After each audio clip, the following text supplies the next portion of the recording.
Welcome back बच्चों। आज मैं बताऊंगा न्यूमेरिकल, जो वीडियो 1 में पोस्ट किया था न्यूमेरिकल। जल्दी से कॉपी कलम निकाल लो और आ जाओ, थोड़ी सी न्यूमेरिकल करते हैं। तो पहला न्यूमेरिकल जो मैंने दिया था कि the what weight of HCl is present in 150 ml of 0.52 m solution.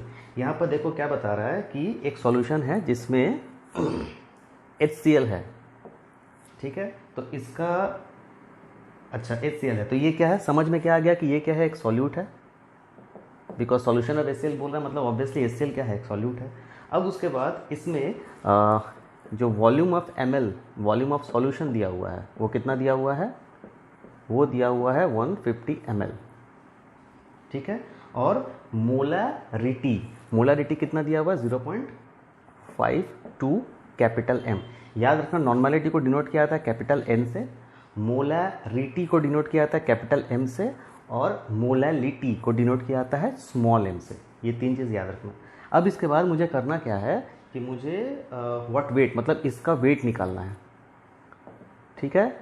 Okay, तो मोलारिटी है, तो मोलारिटी का फॉर्मूला क्या है, m इज इक्वल टू क्या होता है, W divide by m into V, ऊपर में 1000 से मल्टीप्लाई करेंगे। यहाँ पर v क्या होगा, ये ml में एक्सप्रेस करेंगे। अच्छा, अब पुट करो वैल्यू। देखो m का वैल्यू कितना दिया हुआ है, 0.52, मतलब 0.52 पुट किए इज इक्वल टू वेट मुझे निकालना है। ओके, m क्या है, मॉलिक्यूलर वेट। HCl का मॉलिक्यूलर वेट कितना होता है, सॉल्यूट क्या है तो HCl है, तो इसका मॉलिक्यूलर वेट कितना हो जाएगा, H का होगा एटॉमिक वेट 1 और क्लोरीन का 35.5, मतलब इसको ऐड करेंगे तो 36.5 डिवाइड बाई 36.5 इंटू वॉल्यूम कितना दिया हुआ है सॉल्यूशन का वॉल्यूम 150 ml है ना, कहाँ गया, हाँ जस्ट। अब यहाँ से क्रॉस मल्टीप्लिकेशन करना है, W is equal to 0.52 into 36.5 into 150, ठीक है। ओ यहाँ पर 1000 दिया है, डिवाइड बाई 1000। अब कैलकुलेट कर लेना, इसको कैलकुलेट करने के बाद अल्टीमेट आंसर आएगा 2.84 ग्राम्स, ठीक है, समझ में आया। ओके, नेक्स्ट न्यूमेरिकल क्या बता रहा है, calculate the mole fraction of water in a mixture of 12 ग्राम। अच्छा ठीक है, यहाँ पर मोल फ्रैक्शन पूछा है, तो मोल fraction of water in a mixture of 12 ग्राम। अच्छा, एक सॉल्यूशन है, उसमें क्या क्या सॉल्यूट्स है, देखो ये सॉल्यूट, बहुत सारे सॉल्यूट्स हैं। क्या है, 12 ग्राम वाटर है, सॉरी सॉल्यूशन में कंपोनेंट्स बहुत सारे हैं। एक 12 ग्राम वाटर है, फिर उसमें क्या है कि 108 ग्राम एसिटिक एसिड है, ये सब कंपोनेंट्स ऑफ सॉल्यूशन है। एसिटिक एसिड है, और क्या है, 92 ग्राम इथानॉल है, ठीक है, 92 ग्राम इथानॉल है। ओके, अब इसके बाद, अब समझ में, अब इसके बाद यहाँ पर देख लो कि 3 कंपोनेंट्स हैं, इसमें करना क्या है, मुझे मोल फ्रैक्शन ऑफ वाटर निकालना है। तो मोल फ्रैक्शन ऑफ वाटर अगर x से डिनोट करें मोल फ्रैक्शन ऑफ वाटर, तो फॉर्मूला क्या निकल कर आ जाएगा numbers of moles of water divide by total number of moles of the components present in the solution. 3 components है, वाटर है, एसिटिक एसिड है और इथानॉल है। That means number of moles of water plus numbers of moles of acetic acid and plus numbers of moles of ethanol, ठीक है। Okay, अब इसके बाद नंबर ऑफ मोल का मतलब क्या होता है, मास बाय मॉलिक्यूलर मास, मतलब वेट बाय मॉलिक्यूलर वेट। तो हम लोग यहाँ पर क्या लिख सकते हैं, वाटर का वेट बाय मॉलिक्यूलर वेट। ये किसके लिए, ये वाटर के लिए, ठीक है। सिमिलरली ये किसके लिए, ये भी वाटर के लिए। Okay, weight by molecular weight, ये किसके लिए, ये एसिटिक एसिड के लिए, plus weight by molecular weight, ये किसके लिए, इथानॉल के लिए, ठीक है। अब उसके बाद जस्ट वैल्यूज पुट कर देनी है। वाटर का कितना दिया हुआ है, देखो 12 ग्राम दिया हुआ है, तो 12 डिवाइड बाई वाटर का मॉलिक्यूलर वेट कितना होता है, 18। यहाँ भी वही करना है, 12 by 18 plus acetic acid, acetic acid का फॉर्मूला होता है CH3COOH, ठीक है। मॉलिक्यूलर वेट निकाल लो यार, 12 plus 3 plus 12 plus 16 plus 16 plus 1 equal to, calculate कर लो, 15 और 12 27, 28 28 और 32, 28 32 और 60 वाट आएगा कुछ, ठीक है। और इसका देख लो इथानॉल C2H5OH 12 दूनी 24 प्लस 15 प्लस 16 प्लस 1, मतलब इसका मॉलिक्यूलर वेट हो गया 29, 30, 46, 46। बस अब वेट्स पुट कर देना है। यहाँ पर इथानॉल का वेट कितना दिया हुआ देखो, एसिटिक एसिड का 108 डिवाइडेड बाई मॉलिक्यूलर वेट कितना हो जाएगा 60 प्लस इथानॉल का कितना दिया हुआ देखो 92 डिवाइड बाई कितना हो जाएगा 60। अब जस्ट कैलकुलेट करना है इसको। ये पूरा कैलकुलेशन करने के बाद आएगा अप्रॉक्सीमेटली कितना है 0.15, तो हाँ वही आएगा। ठीक है, ये हो गया सेकेंड न्यूमेरिकल कंप्लीट। अब आ जाते हैं थर्ड पे। थर्ड देखो क्या बताया है कि percent concentration of N aqua solution of HNO3, percent concentration of aqua solution of HNO3 is 47.5, find the normality of the solution. ये वाला प्रॉब्लम थोड़ा सा ध्यान से देखो, इसमें क्या कह रहा है देखो कि HNO3 का सॉल्यूशन है, दैट मीन्स HNO3 क्या है, ये ऑब्वियसली एक सॉल्यूट है। ठीक है, तो इसका परसेंट कॉम्पोजिशन मतलब वेट बाय वॉल्यूम, इसका वेट बाय वॉल्यूम परसेंटेज दिया हुआ है कितना 47.5। ठीक है, अब मुझे करना क्या है, नॉर्मलिटी निकालना है, n निकालना है। तो ये हो गया इसके रिक्वायरमेंट्स। ओके, अच्छा वेट बाय वॉल्यूम परसेंटेज 47.5 है, तो इसका मतलब क्या है, इसका मतलब ये है कि 100 ml अगर लेते हैं, बिकॉज वॉल्यूम है 100 ml सॉल्यूशन में, 100 ml सॉल्यूशन में 47.5 ग्राम HCl HNO3 मौजूद है। ठीक है, इसका मतलब तो यही हुआ। परसेंट का मतलब क्या होता है, जैसे मान लो अगर मुझे तुमसे कहता हूँ कि 20% मार्क्स मुझे मिला, या फिर एग्जाम में मुझे 80% मार्क्स मिले, इसका मतलब आउट ऑफ 100 मुझे 80% मार्क्स मिला। ठीक है, तो अगर परसेंटेज कॉम्पोजिशन हम अगर कहते हैं कि 47.5%, weight by volume, weight by weight होता तो क्या बोलते हैं कि 100 ग्राम पानी में 47.5 ग्राम HNO3 है, लेकिन यहाँ पर वेट बाय वॉल्यूम है, इसका मतलब 100 ml पानी में, वॉल्यूम हो जाएगा ml, 100 ml पानी में 47.5 ग्राम HNO3 मौजूद है। हाँ, ये हो गया। तो 100 ml में कितना मौजूद है HNO3, 47.5 ग्राम। अब उसके बाद मुझे करना क्या है, मुझे नॉर्मलिटी निकालनी है। तो नॉर्मलिटी का फॉर्मूला क्या होता है, W divide by E into volume ml ऊपर में 1000। ठीक है, ओके, W कितना है, वेट 47.5 इंटू 1000 मल्टीप्लाई होगा divide by equivalent weight. HNO3 का इक्विवेलेंट वेट कितना होगा, HNO3 का इक्विवेलेंट निकालने के लिए पहले पता करना होगा इसका एटॉमिक वेट कितना होता है, मतलब मॉलिक्यूलर वेट ऑब्वियसली। तो करो 1 प्लस 14 प्लस 16 इंटू 3, 15 प्लस 48 कितना हो गया 8 5 13 3 1 4 5 1 63। अच्छा, इसकी वैलेंसी कितनी होती है, HNO3 जब ब्रेक होता है तो कैसे ब्रेक होता है, H प्लस और HNO3 माइनस, कितने इलेक्ट्रॉन का एक्सचेंज हुआ, 1 इलेक्ट्रॉन का, मतलब इसकी वैलेंसी कितनी हो गई 1। तो इक्विवेलेंट वेट कितना होता है, इक्विवेलेंट वेट का मतलब होता है atomic weight by valency. Atomic weight है 63, वैलेंसी है 1, तो इसका मतलब इक्विवेलेंट वेट कितना हो गया 63। तो इसका मतलब E का वैल्यू क्या लिखेंगे 63 इंटू V। अब V कितना है देखो, ये इसी से पता चलता है कि 100 ml सॉल्यूशन में इतना ग्राम HNO3 है। तो हम लोग क्या करेंगे, V मतलब वॉल्यूम ऑफ द सॉल्यूशन, तो क्या लेंगे वो 100 ही लेंगे। अल्टीमेट जो आंसर आएगा ये सब कैलकुलेशन करके आएगा 7.54। ठीक है, 7.54। अब आ जाओ बच्चा लोग प्रॉब्लम नंबर 4। तो प्रॉब्लम नंबर 4 क्या बोल रहा है देखो कि calculate the percentage concentration of W by V of 1.25 N NaOH solution. मतलब यहाँ पर सॉल्यूट क्या है, caustic soda, sodium hydroxide. Okay, तो इसमें क्या बता रहा है कि परसेंटेज कॉन्सेंट्रेशन गिर गया रे ढक्कन। हाँ, तो यहाँ पर देखो क्या बता रहा है कि मुझे क्या निकालना है, W बाई V, ये परसेंटेज कॉन्सेंट्रेशन निकालना है, और N का वैल्यू कितना दिया हुआ है 1.25 N of the aqua solution of NaOH, मतलब 1.25 N। तो नॉर्मलिटी के लिए हम लोग NaOH के लिए क्या लिखेंगे, नॉर्मलिटी का फॉर्मूला क्या होता है, weight by equivalent weight into volume ऊपर में 1000, ये ml में होगा। ओके, तो नॉर्मलिटी का वैल्यू कितना दिया हुआ देखो 1.25 इक्वल टू वेट कितना है नहीं मालूम, इक्विवेलेंट वेट NaOH का कितना होगा निकाल लो भाई।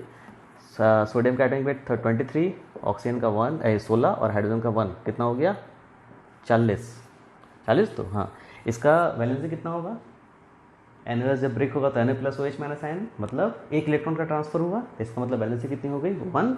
तब इसका मतलब इसका इक्विवेलेंट क्या हो जाएगा, एटॉमिक वेट वैलेंसी मतलब 40। अब इसके बाद यहाँ पर इक्विवेलेंट वेट कितना हो जाएगा 40। अच्छा, वॉल्यूम कितना है नहीं मालूम, छोड़ दो, ऊपर में 1000 से मल्टीप्लाई कर देते हैं। अल्टीमेट W/V का यहाँ से वैल्यू निकाल लो, कितना आएगा 1.25 × 40 डिवाइड बाई, हाँ यही आएगा। ओके, इसको अब कर लो यार,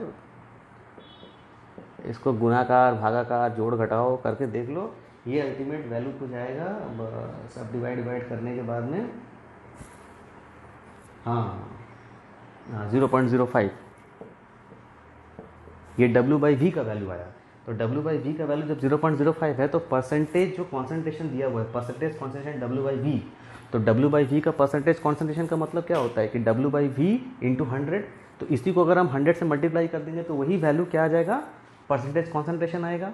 क्योंकि परसेंटेज कॉन्सेंट्रेशन का तो फॉर्मूला वही ना कहता है कि W/V % मतलब wait of solute divided volume of solute into volume of solution into 100, यही जो वैल्यू है यही तो परसेंटेज कॉन्सेंट्रेशन है W/V के लिए। तो हम लोग नॉर्मलाइज हम लोग क्या निकालें कि W/V का वैल्यू निकालें, W/V का वैल्यू निकाल कर हम लोग क्या करेंगे, जस्ट इसको 100 से मल्टीप्लाई करने से ही मुझे परसेंटेज कॉन्सेंट्रेशन मिल जाएगा।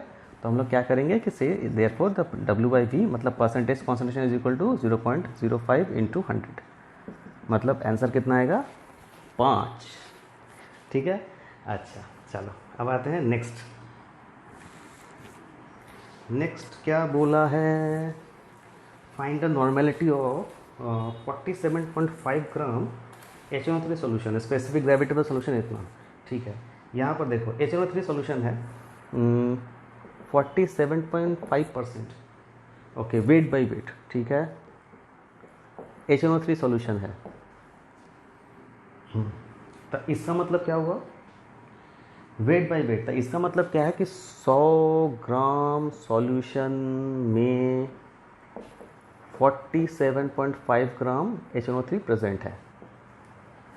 ठीक, अब इसके बाद अच्छा, स्पेसिफिक ग्रेविटी कितना दिया हुआ है 1.3, स्पेसिफिक ग्रेविटी कितना दिया हुआ है देखो 1.3। स्पेसिफिक ग्रेविटी मतलब भी हम पकड़ेंगे उसको क्या, डेंसिटी, और हम लोग बोल सकते हैं कि डेंसिटी दिया हुआ है, किसका डेंसिटी, सॉल्यूशन का डेंसिटी 1.3। ठीक है, ओके, मुझे क्या निकालना है, n का वैल्यू निकालना है। अच्छा, अब देखो n का वैल्यू निकालने के लिए मुझे क्या चाहिए, W/E × V ऊपर में 1000। अच्छा, W क्या है, वेट ऑफ सॉल्यूट, यहाँ पर सॉल्यूट क्या है, यहाँ पर सॉल्यूट है HNO3, तो उसका वेट तो मुझे मिल गया 47.5। E क्या है, इक्विवेलेंट वेट, वो भी मुझे मिल गया, HNO3 है उसका इक्विवेलेंट वेट मैं निकाल लूँगा। बच गया V का वैल्यू क्या होगा, तो V का वैल्यू निकलेगा यहाँ से डेंसिटी से। अच्छा, डेंसिटी का मतलब क्या होता है, मास बाय वॉल्यूम। ठीक है, सॉल्यूशन का मास कितना है, अगर इस डेफिनेशन से हम लोग अगर जाएं कि 47.5% है तो इसका मतलब 100 ग्राम सॉल्यूशन में इतना ग्राम HNO3 है, दैट मीन सॉल्यूशन का जो मास है वो क्या है 100 ग्राम है। तो यहाँ पर क्या लिखेंगे, mass of solution 100, density of solution कितना दिया हुआ है 1.3, और वॉल्यूम नहीं मालूम, therefore volume is equal to 100 divide by 1.3।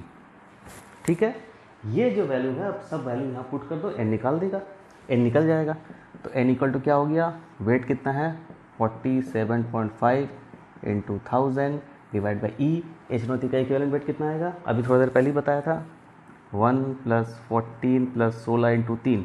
HNO3 का मॉलिक्यूलर वेट कितना हो गया 15 + 48 63, वैलेंसी कितना है 1, that means equivalent weight of HNO3 is 63 into volume कितना आएगा ये, मतलब 100 डिवाइड बाई 1.3। ठीक है, अब इसको कैलकुलेट कर दो, जो आएगा सो आएगा, जो आएगा इसको कैलकुलेट करने के बाद कितना है आंसर 9.8।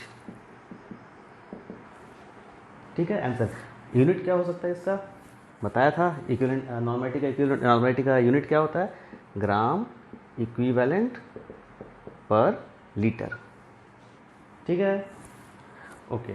अब आ जाओ नेक्स्ट क्या बोल रहा है, देखो the percentage concentration of solution of H2SO4 इतना। अच्छा ठीक है, what will be the molarity of the solution if density is इतना cc। ठीक है, इसको देखो, इसको कैसे करना है।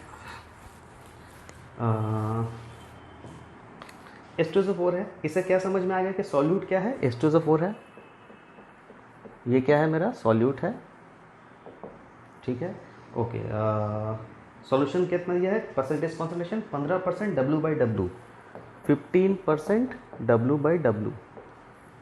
ठीक है, मोलारिटी अच्छा, डेंसिटी कितना दिया हुआ, 1.02, डेंसिटी 1.02 ग्राम पर cc।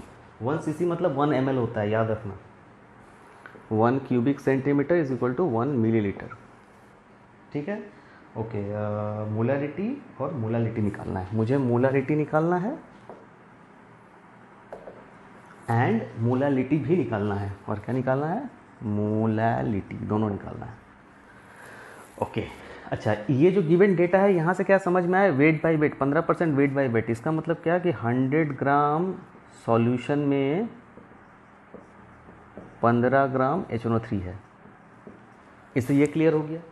ओके, डेंसिटी दिया हुआ इतना, तो इसका मतलब क्या है, सॉल्यूशन का डेंसिटी इतना दिया हुआ है, इसका मतलब डेंसिटी बराबर हम लोग क्या लिख सकते हैं, मास बाय वॉल्यूम। ठीक है, डेंसिटी अगर दिया हुआ है 1.02, दैट मीन्स मास, हम लोग सॉल्यूशन का मास कितना लिख सकते हैं, 100 ग्राम सॉल्यूशन, बिकॉज 15% दिया हुआ है, तो मास ऑफ सॉल्यूशन कितना लिखेंगे, 100 ग्राम। वॉल्यूम ऑफ सॉल्यूशन मुझे नहीं मालूम, निकालना है, तो हम क्या करेंगे, जस्ट इसको क्रॉस मल्टीप्लाई करो, तो V क्या हो जाएगा, 100 डिवाइड बाई 1.02। तो सॉल्यूशन का वॉल्यूम कितना हो गया, इतना ml, ऑब्वियसली ml। अच्छा, अब उसके बाद करना क्या है मुझे, मोलारिटी और मोलालिटी दोनों निकालनी है। ओके, तो आ जाते हैं मोलारिटी पे, आ जाते हैं, मतलब कैपिटल M पे आ जाते हैं। ये क्या है, मोलारिटी। ठीक है, तो कैपिटल M इक्वल टू क्या होता है, weight divide by molecular weight into volume, ऊपर में 1000। ठीक है, अच्छा, वेट ऑफ सॉल्यूट तब कितना हो गया, HNO3 है, HNO3 सॉल्यूट है, उसका वेट कितना दिया हुआ, देखो 15 ग्राम, 15,000। उसके बाद M क्या है, मॉलिकुलर वेट ऑफ, अच्छा इसको M.W. लिख दो तो कंफ्यूज हो जाओगे, मॉलिकुलर वेट। तो मॉलिकुलर वेट ऑफ कितना है, HNO3 कितना हो जाएगा, ऑब्वियसली 63। और क्या बच गया, वॉल्यूम। तो वॉल्यूम कितना निकल कर आया, यहाँ से जो भी वैल्यू आएगा वही वॉल्यूम होगा, तो जस्ट जो भी वैल्यू आएगा 100 डिवाइड बाई 1.02। अब इसको क्रॉस मल्टीप्लाई कर दो यार, जो भी वैल्यू आएगा वही होगा आंसर। तो ये क्या निकल गया, मोलारिटी। इसमें इसका answer M capital M, molarity का वैल्यू आ गया 1.56। इसका आंसर आएगा 1.56। ठीक है, यूनिट होगा मोल पर लीटर। ओके, अब आ जाओ मोलारिटी पे। मोलारिटी क्या होता है, स्मॉल m। तो स्मॉल m का क्या होता है, डेफिनेशन, फॉर्मूला क्या है कि वेट ऑफ किसका, solute divide by molecular weight of solute into mass of solvent, और ऊपर में क्या हो जाएगा 1000। ये सब लेकिन ग्राम्स में ही हमको देखना होगा। अब उसके बाद देखो यहाँ पर वेट ऑफ सॉल्यूट कितना है, 15 ग्राम, 15 ग्राम लिख दो, ग्राम लिखने की जरूरत नहीं है, 1000 divide by molecular weight solute क्या है, HNO3 है, तो उसका मॉलिक्यूलर वेट कितना हो जाएगा, 63। अच्छा, वेट ऑफ सॉल्वेंट, सॉल्वेंट यहाँ पर क्या है, सॉल्वेंट, यहाँ पर सॉल्वेंट देखना होगा। 100 ग्राम सॉल्यूशन में 15 ग्राम HNO3 है, याद रखना, 100 ग्राम जो सॉल्यूशन है उसमें 15 ग्राम HNO3 है, तो इसका मतलब सॉल्वेंट का वेट कितना है, सॉल्वेंट का वेट हम लोग क्या निकालेंगे, therefore the weight of solvent या फिर mass of solvent is equal to 100 minus 15 equal to 85। यहाँ पर सॉल्वेंट दिया हुआ है, तो सॉल्वेंट को मतलब जिसमें HNO3 को हम घोलते हैं, तो अगर 100 ग्राम सॉल्यूशन में, सॉल्यूशन क्या है, सॉल्यूट और सॉल्वेंट को मिलाकर सॉल्यूशन बनता है, अगर उसका वेट 100 ग्राम है और उसमें अगर 15 ग्राम HNO3 है, दैट मीन्स जो सॉल्वेंट है, मतलब जिसमें हम HNO3 को घोले हैं, उसका वेट कितना होगा, ओनली 85 ग्राम। माइनस करेंगे तो ये जो वैल्यू आएगा वो यहाँ पर हम लोग बैठा देंगे। ठीक है, अब इसको कैलकुलेट करो भाई। अब इसको कैलकुलेट करने के बाद में जो भी आंसर आएगा,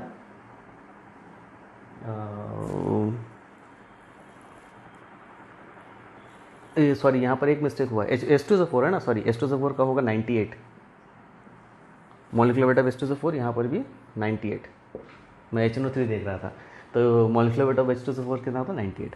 हाँ, तो इसको सब कैलकुलेट वगैरह करके देख लो, यहाँ पर इसका जो आंसर आएगा 1.779। ठीक है, यूनिट क्या हो गया उसका, यूनिट हो गया मोल पर केजी, इसका यूनिट होगा मोल पर केजी। ठीक है, हाँ ओके।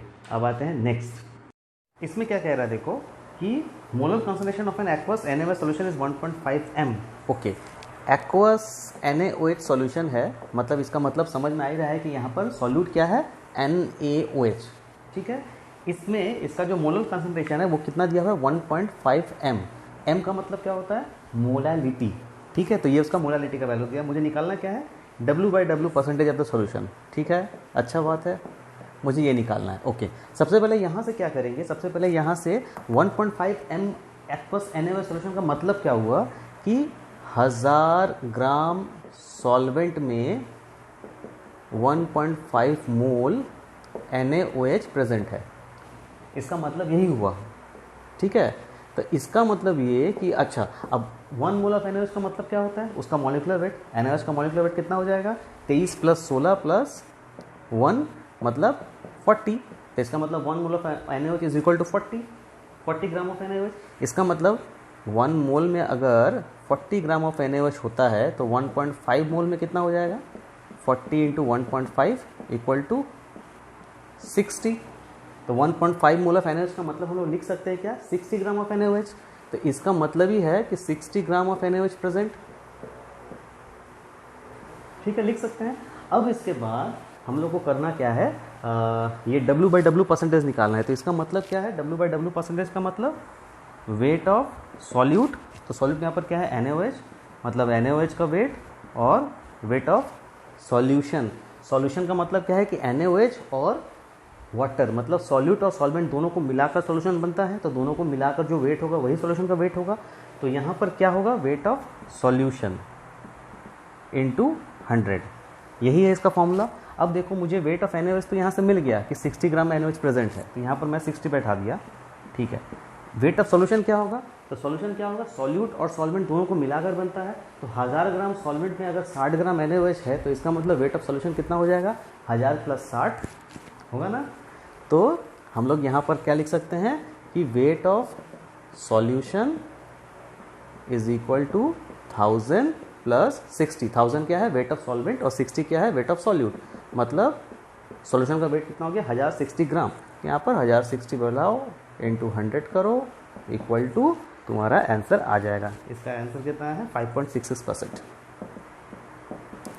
ठीक है, फटाफट नोट कर लो। अब आ जाते हैं नेक्स्ट, अगले प्रॉब्लम पे। नेक्स्ट है प्रॉब्लम नंबर 8। इसको क्या कह रहा है देखो, the mass percentage W/W and molar concentration of an aqueous H2SO4। अच्छा, बी सोल्यूशन, यहाँ पर बी नहीं होगा, थोड़ा मिस्टेकली टाइप हो गया है, बी नहीं होगा। H2SO4 solution are 29% and 3.6 m respectively, find the density of gram solution. ठीक है, हाँ, तो मुझे यहाँ पर W/W molar concentration of an aqueous solution, अच्छा ठीक है, मतलब W/W परसेंटेज का वैल्यू कितना दिया हुआ है, 29%। ठीक है, ओके ओके। उसके बाद एक्वस H2SO4 सोल्यूशन है वो कितना है, एक्वस H2SO4 सोल्यूशन है वो कितना है, 3.6 कैपिटल M, 3.6 कैपिटल M। ठीक है, निकालना क्या है, डेंसिटी निकालना है। ओके, डेंसिटी, अच्छा डेंसिटी बराबर क्या होता है, मास बाय वॉल्यूम, यही होता है डेंसिटी। अच्छा, डेंसिटी, ये मास किसका है, सॉल्यूशन का मास है, याद रखना, सॉल्यूशन का मास। और वॉल्यूम किसका है, वॉल्यूम भी होता है सॉल्यूशन का वॉल्यूम, बिकॉज हमको डेंसिटी ऑफ सॉल्यूशन निकालना है। तो मास भी जो होगा वो सॉल्यूशन का वॉल्यूम होगा, और मास जो होगा वो सॉल्यूशन का मास होगा, और वॉल्यूम जो होगा वो भी सॉल्यूशन का ही वॉल्यूम होगा। अब देखो यहाँ से मुझे क्या क्या इन्फॉर्मेशन मिल सकती है। 3.6 m है, m मतलब मोलारिटी। तो मोलारिटी का मतलब हम लोग क्या लिख सकते हैं कि molarity is equal to weight W of solute divide by क्या, molecular weight of solute into volume of solution ऊपर में 1000। ये होता है मेरा m का वैल्यू, मोलैरिटी का वैल्यू। अच्छा, यहाँ पर वेट ऑफ सॉल्यूट कितना दिया हुआ है नहीं मालूम। मॉलिक्यूलर वेट ऑफ सॉल्यूट कितना है, H2SO4 का निकाल सकते हो। मॉलिक्यूलर वेट कितना होगा 98, तो यहाँ पर वेट ऑफ सॉल्यूट नहीं मालूम। मॉलिक्यूलर वेट कितना आ जाएगा 98 इंटू 1000, वॉल्यूम ऑफ सॉल्यूशन हमको नहीं मालूम, V नहीं मालूम। ये नोन है, ये कितना है 3.6। ठीक है, यहाँ से मुझे मैं क्या निकाल लूँगा, वेट ऑफ सॉल्यूट निकाल लूँगा। यहाँ से वेट ऑफ सॉल्यूट कितना आ जाएगा 3.6 into 98 into V divide by 1000 होगा। मुझे अभी तक V मालूम नहीं है, V अननोन है। ओके, अब आ जाते हैं इससे ऊपर में। यहाँ पर देखो इस W/W परसेंटेज का मतलब क्या होता है कि weight of solute divide by weight of solution या फिर मास ऑफ सॉल्यूशन इंटू 100। इसका मतलब ये हुआ, दैट मीन्स इसका वैल्यू कितना दिया हुआ 29, मतलब हम लोग क्या लिख सकते हैं 29 इज इक्वल टू इतना। ठीक है, ओके। यहाँ पर वेट ऑफ सॉल्यूट हम लोग क्या करेंगे, यहाँ से जो वेट ऑफ सॉल्यूट निकाले हैं इसको यहाँ पुट कर देंगे। दैट मीन्स ये क्या हो जाएगा 29 is equal to weight of solute कितना है 3.6 into 98 into volume divide by 1000 whole divided by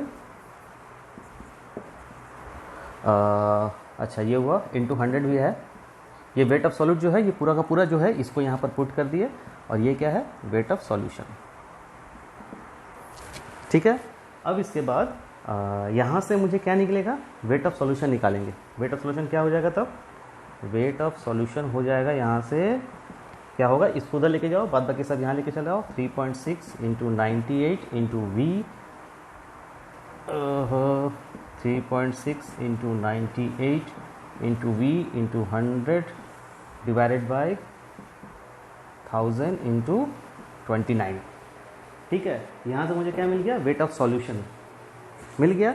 अब मैं क्या करूँगा, इसको यहाँ पुट कर दूंगा, क्योंकि वेट ऑफ सॉल्यूशन मतलब भी मास ऑफ सॉल्यूशन, मास सॉल्यूशन मतलब ये वाला, तो अल्टीमेट मेरा डेंसिटी क्या हो जाएगा, मास ऑफ सॉल्यूशन मतलब 3.6 into 98 into V into 100 divide by 1000 into 29 divided by volume. यहाँ से देखो V कैंसिल आउट हो जाएगा, मतलब हम इसको ऐसे भी लिख सकते हैं into 100 divide by 1000 into 29 into V। तो ये V कैंसिल आउट हो गया। ये पूरा को कैलकुलेशन करोगे तो अल्टीमेट मेरा आएगा 1000 इंटू 29, अल्टीमेट आंसर आएगा 1.216 ग्राम पर ml। ठीक है, नेक्स्ट प्रॉब्लम है नंबर 9। ओके, तो नंबर 9 क्या बोल रहा है, देखो कि the molar concentration of N aqua solution of solute is 1 m, find the mole fraction of the solute in solution. यहाँ पर क्या दिया हुआ देखो, मोलर कॉन्सेंट्रेशन 1 m। 1 m मतलब किसका वैल्यू दिया हुआ है, मोलैलिटी का। तो ये किसका वैल्यू दिया, मोलैलिटी। मुझे निकालना क्या है, मोल फ्रैक्शन ऑफ द सॉल्यूट, मतलब मुझे क्या निकालना है, मोल फ्रैक्शन ऑफ सॉल्यूट। अच्छा इसको मान लो, अच्छा मोल फ्रैक्शन ऑफ सॉल्यूट का मतलब क्या होता है, numbers of moles of solute divide by number of mole of solute plus number of moles of solvent, ये होता है। अच्छा सॉल्यूट के लिए हम लोग क्या लिख सकते हैं, मोल मतलब mass of solute divide by molecular mass of solute, MW molecular weight. यहाँ पर वही लिखेंगे क्या, mass of solute divide by molecular mass of solute plus यहाँ पर क्या हो जाएगा, मास ऑफ सॉल्वेंट, ठीक है, divide by molecular mass of solvent, यही लिखेंगे। ठीक है, अच्छा मुझे ये दिया कितना है 1m। 1m क्या दिया हुआ है, मोलैलिटी का वैल्यू दिया हुआ है। तो मोलैलिटी का मतलब क्या होता है कि mass of solute divided by molecular weight of solute into mass of solvent, solvent ना, हाँ, इनटू 1000, ठीक है, यही होता है। ओके, ये m का वैल्यू कितना दिया हुआ है 1, मतलब 1। यहाँ से हम क्या करेंगे, हम लोग यहाँ से ये जो वैल्यू है वो निकालेंगे, मतलब mass of solute divided by molecular mass of solute कितना हो जाएगा, कितना होगा, W यहाँ चल जाएगा, मतलब मास ऑफ सॉल्वेंट डिवाइडेड बाय 1000 नीचे आ जाएगा, ठीक है। इसी वैल्यू को क्या करेंगे, ये जो वैल्यू है इसको यहाँ पुट करेंगे, यहाँ पे और यहाँ पर भी रिप्लेस कर देंगे। ये जो वैल्यू है वो वैल्यू यहाँ पुट करेंगे। तो कैसे पुट करेंगे, डायरेक्टली इसको यहाँ पर पुट करेंगे तो क्या होगा, देखो क्या होता है, ये वैल्यू क्या हो जाएगा, तो ऊपर में क्या लिखेंगे, mass of solvent divided by 1000, यहाँ पर क्या हो जाएगा, मास of solvent divide by 1000 plus, अब क्या हो जाएगा, मास of solvent divided by molecular mass of solvent. अच्छा, अब बच्चों यहाँ देखो कि सॉल्वेंट का सॉल्वेंट यहाँ पर क्या है, यहाँ पर क्या बोला है कि एक्वस सॉल्यूशन ऑफ सॉल्यूट। तो एक्वस सॉल्यूशन का मतलब क्या होता है कि जब पानी उसमें सॉल्वेंट रहता है तभी उसको एक्वस सॉल्यूशन बोला जाता है। दैट मीन्स यहाँ पर सॉल्वेंट क्या है, यहाँ पर जो सॉल्वेंट है वो क्या है, वाटर है, क्योंकि एक्वस सॉल्यूशन बोला है, दैट मीन्स सॉल्वेंट क्या है, वो वाटर है। तेरी आवाज़ आ रही होगी, पता नहीं। तो सॉल्वेंट क्या है, यहाँ पर वाटर है। तो वाटर के लिए हम लोग क्या करेंगे, वाटर का मॉलिक्यूलर वेट निकाल लो। तो वाटर का अगर मॉलिक्यूलर वेट निकालेंगे तो फिर वो कितना होगा, ऑब्वियसली 18 होगा। तो इसका मतलब क्या हो गया कि हम लोग यहाँ पर क्या लिख सकते हैं, करेक्ट 18, ठीक है। अब ये क्या करेंगे, यहाँ से ये डब्ल्यू सॉल्वेंट कॉमन ले लो। देखो यहाँ से कॉमन लो, ऊपर से कॉमन लो, कैंसिल आउट हो जाएगा। मतलब अगर मतलब अगर इसको ऐसे लिखें, ऊपर से डब्ल्यू सॉल्वेंट कॉमन ले लो, नीचे से अगर डब्ल्यू सॉल्वेंट अगर हम लोग कॉमन लेते हैं तो क्या आ जाएगा, 1/1000 प्लस 1/18। और यहाँ से अगर कॉमन लेते हैं तो क्या, ये तो ऐसी है 1/1000, ये दोनों कैंसिल आउट हुआ। इस वैल्यू से हम लोग क्या निकाल लेंगे अल्टीमेट, यही है ना, मोल फ्रैक्शन ऑफ सॉल्यूट। यही तो है मोल फ्रैक्शन ऑफ सॉल्यूट। इसी को तो ऐसे लिखे, इसको ऐसे लिखे, फिर इसको ऐसे लिखे। तो इसका मतलब ये जो वैल्यू आएगा वो क्या वैल्यू आएगा, देखो सब न्यूमेरिकल वैल्यूज है। अब एलसीएम लेकर इसको क्रॉस मल्टीप्लिकेशन एलसीएम करके कर लेना, देखना आंसर कितना आएगा। हाँ 0.01768, ठीक है 0.01768, तो ये आ जाएगा इसका वैल्यू, ठीक है। 10 नंबर प्रॉब्लम क्या बोल रहा है देखो कि the mole fraction of water in aqua solution of H2SO4 is 0.6। मतलब mole fraction for water, sorry x for water कितना दिया हुआ है 0.6। अच्छा, एक्स ऑफ वाटर का मतलब क्या होता है, number of mole of water divide by number of mole of water plus इसमें, अच्छा ये एक्वा सॉल्यूशन ऑफ H2SO4 है, इसका मतलब इसमें सॉल्यूट क्या है, इसमें सॉल्यूट है H2SO4 और सॉल्वेंट क्या है, एक्वा सॉल्यूशन है, इसका मतलब सॉल्वेंट जो है वो वाटर है, ठीक है। तो वाटर क्या है, मतलब H2O, वो क्या है, सॉल्वेंट, ठीक है से। ओके, अब यहाँ पर क्या हो जाएगा, number of moles of water divide by, क्योंकि हमको मोल फ्रैक्शन ऑफ वाटर निकालना है तो ऊपर में वाटर लिखेंगे, divide by number of moles of water plus number of moles of solute, मतलब यहाँ पर क्या है सॉल्यूट H2SO4, ठीक है। इसका वैल्यू कितना दिया हुआ है 0.6। मुझे क्या करना है, मुझे मोलालिटी निकालना है, मतलब ये निकालना है m। अच्छा, मोलालिटी का फॉर्मूला क्या होता है, wait of solute divide by molecular weight of solute into wait of solvent, ऊपर में 1000, ठीक है। ओके, अब यहाँ से करना क्या है हमको, यहाँ पर ध्यान से देखो। सबसे पहले क्या करेंगे कि मोल फ्रैक्शन ऑफ वाटर दिया हुआ 0.6, हम लोग क्या करेंगे, मोल फ्रैक्शन फॉर H2SO4 निकालेंगे।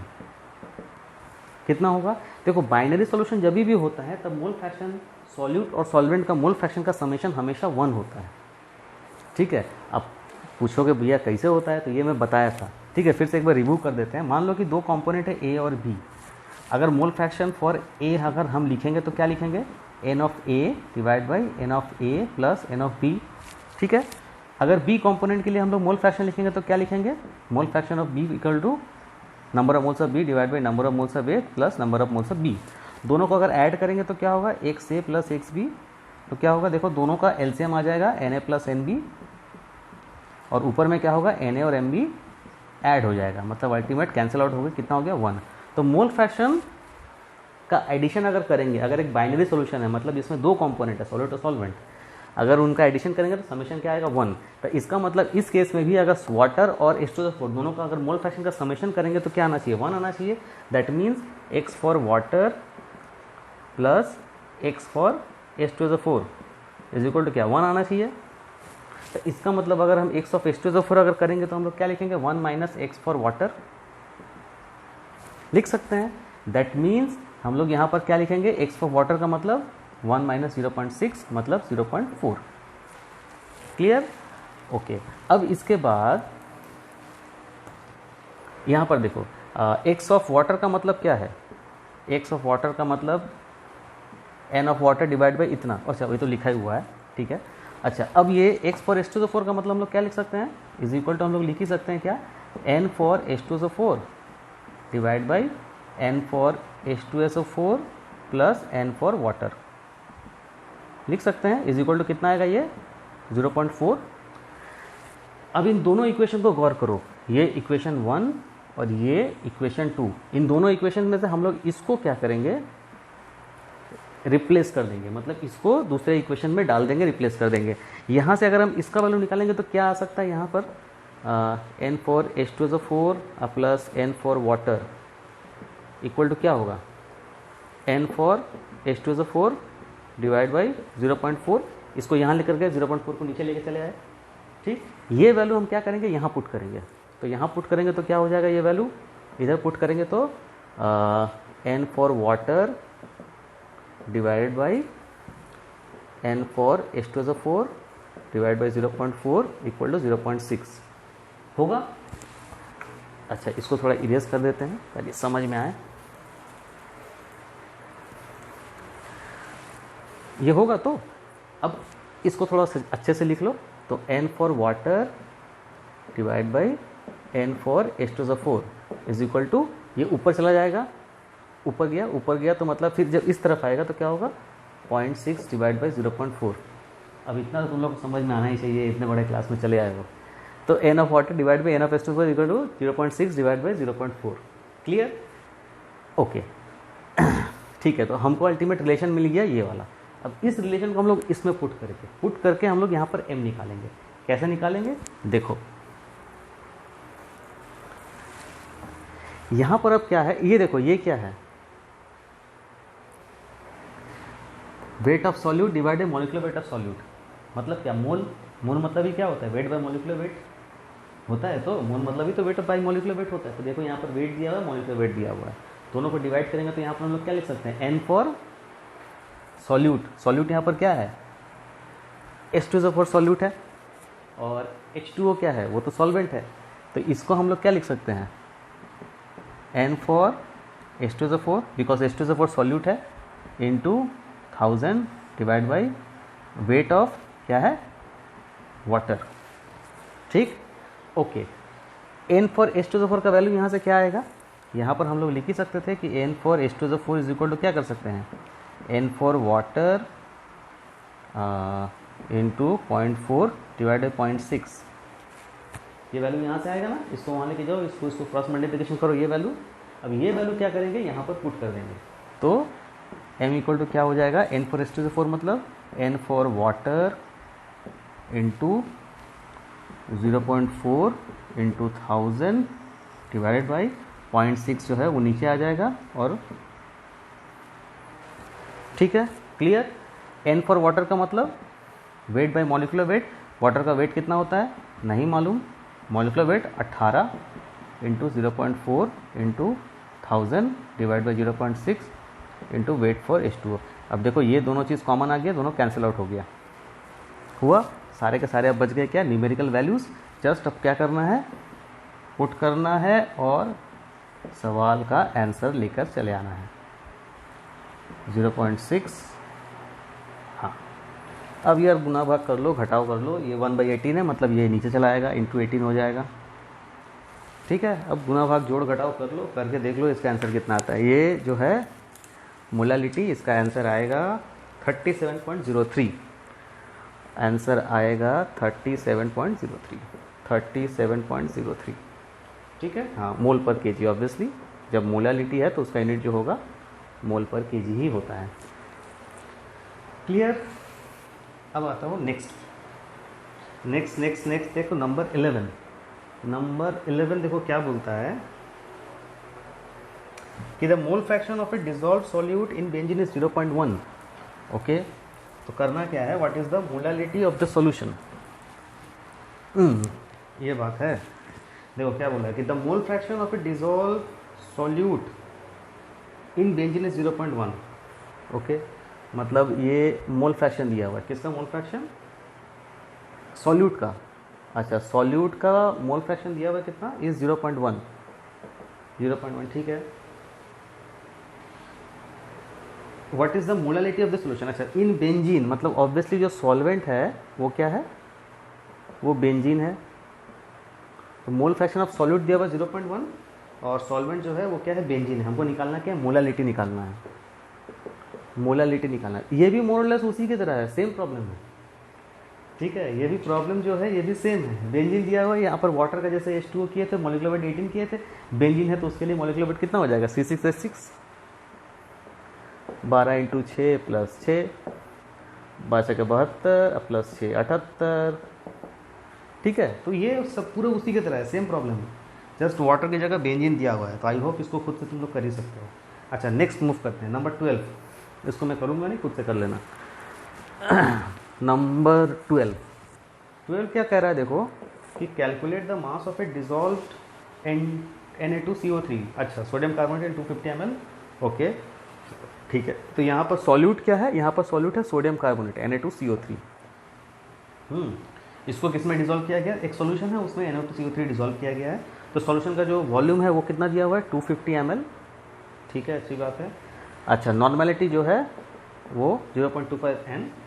ओके, मुझे निकालना क्या, calculate the mass of dissolve Na2CO3, मतलब हमको क्या निकालना क्या, W। तो N दिया हुआ ना, तो N का रिलेशन क्या है, wait of solute divide by molecular weight of solute. हाँ, N दिया हुआ है ना, तो इक्विवेलेंट वेट हो जाएगा, equivalent weight of solute into V, volume है ml में, इंटू 1000। तुम लोग को एग्जाम में इतना लिखने की ज़रूरत नहीं है, सॉल्यूट ये सिर्फ तुमको समझाने के लिए लिख रहा हूँ। तुम लोग जस्ट W/E भी लिख सकते हो, एक ही बात है, समझ में आ जाएगा उसी से। अच्छा, मुझे करना क्या है, निकालना क्या है, मुझे M निकालना है, ये निकालना है। तो देखो N का वैल्यू कितना दिया हुआ, 0.25। वेट हमको निकालना है, 1000 दिया हुआ है। वॉल्यूम कितना दिया हुआ है ml में, 250 ml। ठीक है, और इक्विवेलेंट वेट। अब आ जाते हैं इक्विवेलेंट वेट के ऊपर। तो इक्विवेलेंट वेट सोडियम कार्बोनेट का क्या होगा, सोडियम कार्बोनेट का सबसे पहले तुमको करना क्या है, एटॉमिक वेट निकालना है। तो सोडियम का कितना होता है, 23। 2 सोडियम है, 12 कार्बन है और 16 × 3 कितना हो गया, 46 + 12 + 48, 60, 50, 60, 60, 60, 60, 60, 106। अच्छा, सोडियम कार्बोनेट जब वाटर में डिजोल्व होता है तो किस तरीके से आयनाइज होता है, देखो Na2CO3 है तो Na + CO3 2 - 2 Na+ हो जाएगा। ये डिजोल्व होगा कुछ इस तरीके से। तो कितने इलेक्ट्रॉन का एक्सचेंज हुआ, कितने इलेक्ट्रॉन का एक्सचेंज हुआ, 2 इलेक्ट्रॉन का एक्सचेंज हुआ कि नहीं।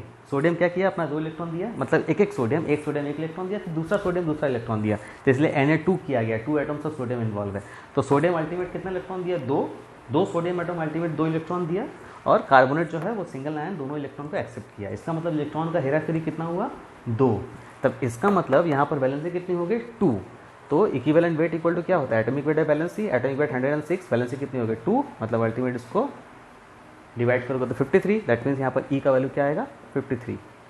ठीक है, अब उसके बाद यहाँ से W निकालना है, तो निकाल लो भाई, सब तो दे ही दिया है, 0.25 × 53 × 250 डिवाइड बाई 1000।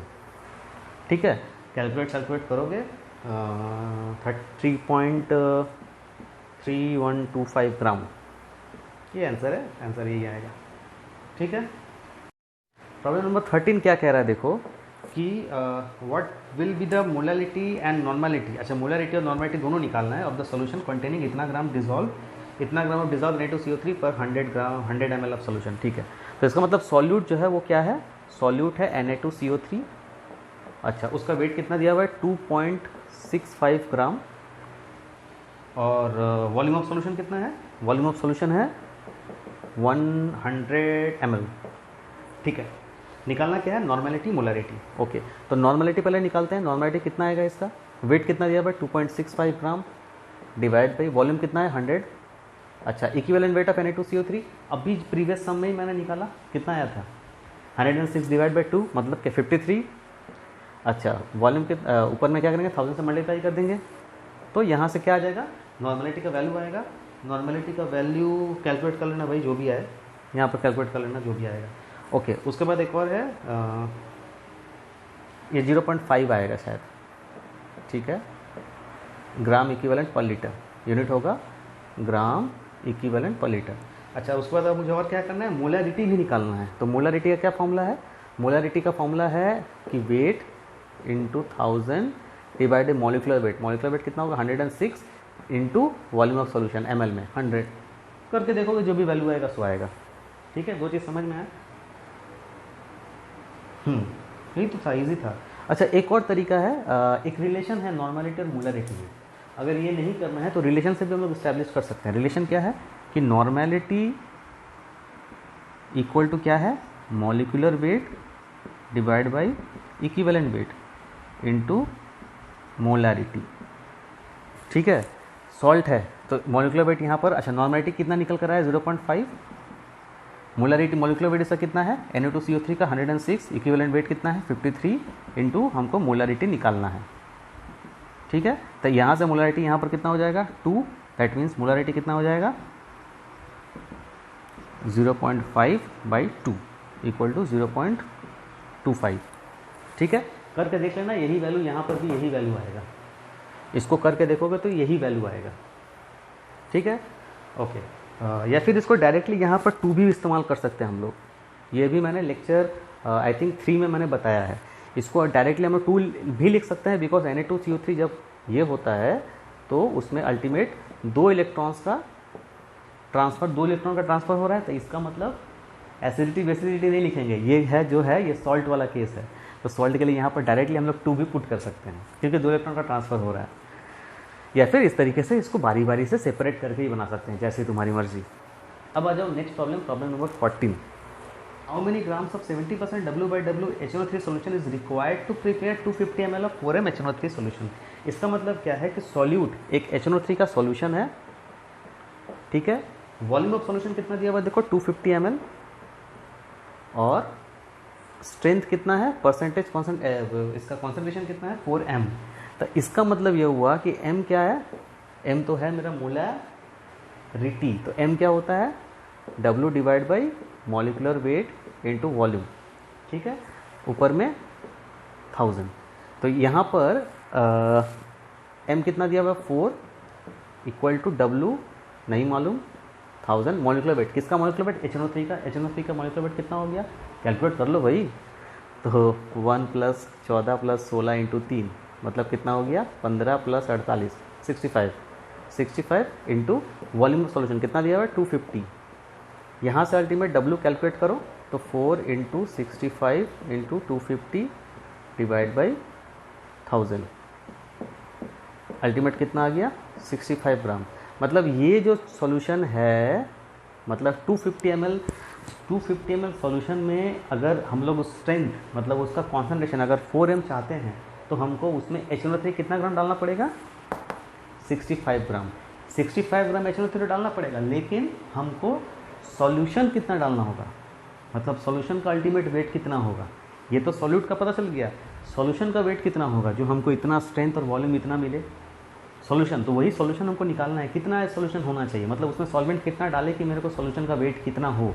तो पहले सॉल्यूशन का वेट कैसे निकालेंगे, वही पूछा है कि कितना ग्राम रिक्वायर्ड, सॉल्यूशन रिक्वायर्ड। तो किसका solution 70% weight by wait HNO3, मतलब इसका कितना ग्राम सॉल्यूशन हमको चाहिए ये बनाने के लिए। तो इसमें हमको क्या समझ में आता है कि 100 ग्राम सॉल्यूशन में क्या है, 70 ग्राम HNO3 मौजूद है। ठीक, तो 100 ग्राम सॉल्यूशन में अगर 70 ग्राम HNO3 मौजूद है, इसको अगर उल्टा करके लिखेंगे कि 70 ग्राम HNO3 में क्या है, 100 ग्राम सॉल्यूशन है, या फिर 70 ग्राम HNO3 से मिल के 100 ग्राम सॉल्यूशन बना है। तो इसका मतलब 65 ग्राम बनने के लिए, 65 ग्राम बनने के लिए, ये 65 होगा ना, कितना होगा देख लो थोड़ा सा, अगर कैलकुलेट करके, सॉरी 63 होगा शायद, हाँ 65 नहीं होगा, 63 होगा, 63। तो 63 ग्राम बनने के लिए क्या करेंगे, 100 × 63 डिवाइड बाई 70, 0 गया, 7 9 63, मतलब अल्टीमेट 90 ग्राम सॉल्यूशन का ज़रूरत है। तो इसका मतलब जो सॉल्यूशन रिक्वायर्ड सॉल्यूशन होगा वो कितना होगा, 90 ग्राम होगा। तो इसका आंसर कितना होगा, 90 ग्राम। ठीक है, नेक्स्ट प्रॉब्लम देखो, arrange the following in increasing order of the normalities. अच्छा, 3-4 ऑप्शंस दिए हुए हैं, इसमें हमको अरेंज करना है, किसका अरेंज करना है, increasing order of their normalities. Okay, तो 1 नंबर देखो क्या दिया हुआ है, 0.1 m s⁴। अब इसमें नॉर्मेलिटी का वैल्यू कितना है, देखो सब का सब m में दिया हुआ है, तो नॉर्मेलिटी और इसमें हम लोग रिलेशन हम लोग को मालूम है ना कि नॉर्मेलिटी इक्वल टू क्या होता है, normality equal to molecular weight divide by equivalent weight into molality. Molarity इसको हम लोग क्या लिखते हैं, इसको बोलते हैं, अगर एसिड है तो क्या कहते हैं इसको, बेसिसिटी। मतलब अगर सॉल्यूट अगर एसिड है तो क्या कहते हैं, बेसिसिटी का वैल्यू कितना होता है कि सॉल्यूट जो है डिजॉल्व होने के बाद कितने H+ आयन देगा, उस हिसाब से इसका वैल्यू लिखा जाएगा। अगर मान लो सॉल्यूट अगर बेस है तो हम लोग क्या लिखेंगे, उसका एसिडिटी, मतलब सॉल्यूट डिजॉल्व होने के बाद कितना नंबर ऑफ OH- आयन दे रहा है वो वैल्यू वहाँ लिखेंगे। और अगर सॉल्यूट अगर सॉल्ट है तो क्या लिखेंगे उसको, जितना नंबर ऑफ इलेक्ट्रॉन एक्सचेंज हो रहा है, जस्ट वो वैल्यू वहाँ पुट कर देंगे। ठीक है, तो यहाँ पर सीधा सा चीज़ देखना है, H2SO4 है भाई, कितना H+ आयन H2SO4 दे रहा है, ये डिसोसिएट होगा तो किस में डिसोसिएट होगा, 2 H+ आयन और SO4 2-, कितना H+ आयन दिया, 2। तो इसका मतलब इस पूरा का वैल्यू कितना हो गया, 2। मतलब इसमें नॉर्मेलिटी का वैल्यू कितना हो गया, 2 × m का कितना दिया हुआ, 0.1, मतलब क्या हो गया 0.2। सीधा सा चीज़। दूसरा ऑप्शन क्या दिया हुआ देखो, कहाँ गया, 0.1 m HNO3। अच्छा, HNO3 ठीक है, नाइट्रिक एसिड ये डिसोसिएट कैसे होगा, H+ और NO3-। कितने H+ आयन दिया, 1। तो इसका मतलब नॉर्मेलिटी का वैल्यू कितना हो गया, 1 × 0.1। ठीक, तीसरा ऑप्शन क्या दिया हुआ देखो, तीसरा ऑप्शन दिया हुआ है, हाँ 0.1 m Al2SO4 whole thrice, aluminium sulphate. ये थोड़ा सा टेढ़ा खीर है भैया। तो यहाँ पर n का वैल्यू कितना हो जाएगा, कितने इलेक्ट्रॉन, ये सॉल्ट है, एसिड या बेस नहीं है, सॉल्ट है। तो सॉल्ट के लिए क्या फॉर्मूला था कि कितने इलेक्ट्रॉन एक्सचेंज होता है, तो ये एल्यूमिनियम सल्फेट है, ये जब ब्रेक होगा तो कैसे ब्रेक होगा, Al3+ और SO4 2-, लेकिन इसको बैलेंस करने के लिए क्या लिखेंगे, 2, और SO4 के लिए यहाँ पर 3। तो इसका मतलब टोटल इलेक्ट्रॉन एक्सचेंज कितना हुआ, एक एल्यूमिनियम एटम के लिए 3 इलेक्ट्रॉन एक्सचेंज हुआ, तो 2 एल्यूमिनियम एटम है, मतलब टोटल कितना इलेक्ट्रॉन से एक्सचेंज हो गया, 3 + 3 या फिर 3 × 2 6। मतलब इसके लिए इलेक्ट्रॉन जो एक्सचेंज हुआ वो कितना हुआ, 6। तो इसका मतलब यहाँ पर जो इसका जो वैल्यू आएगा फॉर दिस सॉल्ट, मतलब MW/EW, ये आएगा 6। ठीक है, या फिर इसको उल्टे तरीके से भी कर सकते हो, इसका टोटल इक्विवेलेंट मॉलिक्यूलर वेट निकाल लो, इसका टोटल मॉलिक्यूलर वेट निकाल लो, जितना भी मॉलिक्यूलर वेट आएगा वो यहाँ पुट कर देना। फिर इक्विवेलेंट वेट निकालना है तो इसका इक्विवेलेंट वेट क्या होगा, molecular weight by valency, molecular weight जो भी होगा डिवाइड बाय उसकी वैलेंसी, मतलब अल्टीमेट दोनों को तुम करोगे तो कट के वैलेंसी आएगा। तो जो भी हो, जस्ट इलेक्ट्रॉन कितने एक्सचेंज हुआ वो देख लेना है। तो 6 इलेक्ट्रॉन के एक्सचेंज हुआ, इसका मतलब इसका जो वैल्यू आ गया वो आ गया 0.6। इंक्रीजिंग ऑर्डर करना था तो आप कर दो। तो भैया सबसे कम किसका है, HNO3, तो इसका मतलब 0.1 HNO3 less than that of 0.1 m H2SO4, और ये less than that of 0.1 m aluminium sulphate. ठीक है, Al2SO4 होल थ्राइस। ओके बच्चों, तो मिलते हैं आप नए वीडियो में, तब तक के लिए खूब पढ़ाई करो, टाटा।